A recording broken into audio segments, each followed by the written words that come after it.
नमस्कार, आप देख रहे हैं द वायर बुलेटिन। मैं हूं ऋतु तोमर और आइए सबसे पहले नजर डाल लेते हैं आज की सुर्खियों पर। पीएससी के तहत महबूबा मुफ्ती की हिरासत अवधि 3 महीने के लिए बढ़ाई गई। सज्जाद लोन रिहा। महाराष्ट्र में कोरोना टेस्ट के लिए महिला के निजी अंगों से सैंपल लेने का आरोप, लैब टेक्नीशियन गिरफ्तार। कर्नाटक में विपक्ष के विरोध के बाद सिलेबस से टीपू सुल्तान इस्लाम पर अध्याय हटाने पर रोक। और देश भर में एक दिन में कोरोना वायरस के मामले 55,000 से अधिक। और अब खबरें विस्तार से। जम्मू कश्मीर की पूर्व मुख्यमंत्री महबूबा मुफ्ती की जन सुरक्षा कानून यानी पीएससी के तहत जो हिरासत अवधि है उसे और 3 महीने के लिए बढ़ा दिया गया है। यानी अब वो 5 नवंबर 2020 तक नजरबंद रहेंगी। बता दें कि वो बीते लगभग 1 साल से हिरासत में है। महबूबा मुफ्ती के ट्विटर हैंडल से इस बात की पुष्टि करते हुए ट्वीट कर कहा गया कि मीडिया रिपोर्ट्स की पुष्टि की जाती है कि महबूबा मुफ्ती की पीएससी के तहत जो हिरासत अवधि है वो नवंबर 2020 तक के लिए बढ़ा दी गई है। इस ट्वीट में ये भी कहा गया कि इस अवैध नज़रबंदी को लेकर सुप्रीम कोर्ट में जो उनकी याचिका है वो बीते 26 फरवरी से ही लंबित पड़ी है। आपको बता दें कि सबसे पहले महबूबा मुफ्ती को एहतियातन हिरासत में लिया गया था, लेकिन इस साल फरवरी महीने में उन पर पीएसए लगा दिया गया है। उनके अलावा राज्य के जो पूर्व मुख्यमंत्री रह चुके हैं उमर अब्दुल्ला और फारूक अब्दुल्ला, उन पर भी पीएसए लगा दिया गया था। इस साल फरवरी महीने में ही उमर अब्दुल्ला और फारूक अब्दुल्ला को रिहा कर दिया गया, लेकिन तब से लगातार महबूबा मुफ्ती की जो हिरासत अवधि है वो लगातार 3-3 महीने करके उसे बढ़ाया जा रहा है। इसी के साथ आपको ये भी बता दें कि पीपल्स कॉन्फ्रेंस के जो नेता है सज्जाद लोन, उनको लगभग 1 महीने की हिरासत के बाद शुक्रवार को रिहा कर दिया गया। उन्होंने अपनी हिरासत अवधि समाप्त होने की जो घोषणा है उसका इजहार जो है वो ट्विटर के जरिए करते हुए उन्होंने बताया कि मुझे लगभग 1 साल पूरा होने में 5 दिन पहले मुझे बताया गया कि अब मैं आज़ाद हूँ। ये जो अनुभव है बिल्कुल नया है। मैं पहले भी जेल का अनुभव ले चुका हूँ, लेकिन वो जो अनुभव थे वो शारीरिक तौर पर प्रताड़ना देने वाले थे, लेकिन जो ये अनुभव है वो मानसिक तौर पर प्रताड़ना देने वाला है।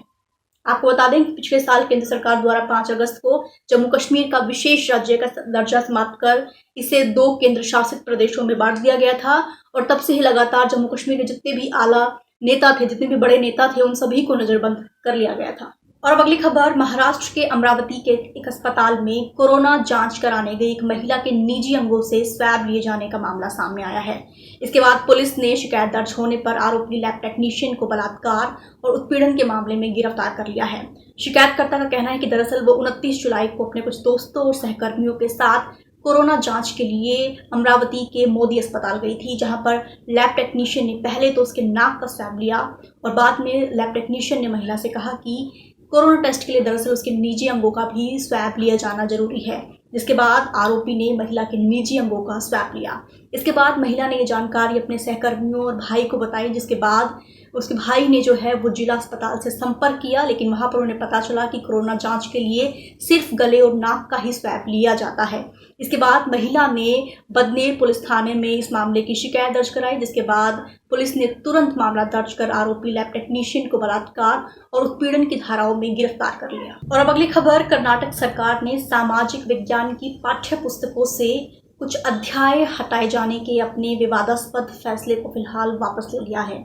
दरअसल राज्य सरकार ने कोरोना वायरस का हवाला देते हुए पहली से लेकर 10वीं कक्षा तक के सिलेबस को कम करने के लिए इस्लाम, ईसाई धर्म, टीपू सुल्तान और उनके पिता हैदर अली से जुड़े कुछ अध्यायों को हटाने का फैसला किया था, जिसका विपक्ष ने पुरजोर विरोध किया था।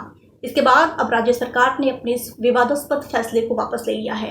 इस संबंध में राज्य के प्राथमिक एवं माध्यमिक जो शिक्षा मंत्री है उनके निर्देशों पर एक नोटिफिकेशन जारी किया गया है और इस नोटिफिकेशन में साफ तौर पर कहा गया है कि पहली से लेकर 10वीं कक्षा तक के जो अध्याय थे जिन्हें हटाने का फैसला किया गया था, उन फैसले पर फिलहाल अब जो है वो रोक लगा दी गई है। और अब बुलेटिन की आखिरी खबर, देश में बीते 24 घंटों में कोरोना वायरस के मामले 55,000 से ज्यादा आए हैं, जिसके बाद देश में कुल मामलों की जो संख्या है वो बढ़कर 16,63,000 से ज्यादा बताई जा रही है। देश भर में कोरोना वायरस से अब तक 35,980 लोगों की मौत हो चुकी है। ये लगातार दूसरा दिन है जब देश में कोरोना वायरस मामलों की जो संख्या है वो 50,000 से ज्यादा दर्ज हुई है। अब अगर बात करें दुनिया भर की, तो दुनिया भर में कोरोना वायरस के 1.75 करोड़ से ज़्यादा मामले सामने आ चुके हैं, जबकि मृतकों की संख्या जो है वो 6,77,000 से ज़्यादा है। अमेरिका की बात करें, जो कि दुनिया भर में सर्वाधिक प्रभावित देश है, तो अमेरिका में कोरोना वायरस के 46 लाख से ज़्यादा मामले सामने आ चुके हैं, जबकि वहाँ पर कोरोना से दम तोड़ चुके लोगों की संख्या 1,55,000 से ज़्यादा है। इसके बाद नंबर आता है ब्राज़ील का, जहां पर कोरोना वायरस के 26 लाख से ज़्यादा मामले हैं, जबकि वहां पर मृतकों की जो संख्या है वो 91,000 से ज़्यादा बताई जा रही है। इसी तरह बात करें रूस की, तो रूस में कोरोना वायरस के 8 लाख से ज़्यादा मामले हैं, जबकि वहाँ पर मृतकों की जो संख्या है वो 13,000 से ज़्यादा है। इसके बाद दक्षिण अफ्रीका है, जहाँ पर कोरोना वायरस के 4 लाख से ज़्यादा मामले हैं, जबकि मृतकों की संख्या वहाँ पर 7,000 से ज़्यादा है। चिली का नंबर आता है, चिली में कोरोना वायरस के 3 लाख से ज़्यादा मामले हैं, जबकि वहाँ पर मृतकों की संख्या है जो है वो 9,000 से ज़्यादा है। इसके बाद नंबर आता है ब्रिटेन का, जहाँ पर 3 लाख से ज़्यादा मामले हैं, जबकि वहाँ पर मृतकों की जो संख्या है वो 45,000 से ज़्यादा है। इसी तरह बात करें पड़ोसी देश पाकिस्तान की, तो वहाँ पर कोरोना वायरस के 2 लाख से ज़्यादा मामले हैं, जबकि मृतकों की संख्या वहाँ पर 5,000 से ज़्यादा है। आज बुलेटिन में सिर्फ इतना ही। देश दुनिया की तमाम खबरों के लिए आप द वायर की हिंदी, अंग्रेजी, उर्दू और मराठी वेबसाइट से जुड़े रहें। तब तक के लिए शुक्रिया, नमस्कार। द वायर के और वीडियोस देखने के लिए सब्सक्राइब करें और बेल आइकन पर क्लिक करें। स्वतंत्र पत्रकारिता की आर्थिक मदद करने के लिए डिस्क्रिप्शन में दिए गए लिंक पर जाएं और अपनी राशि चुनें।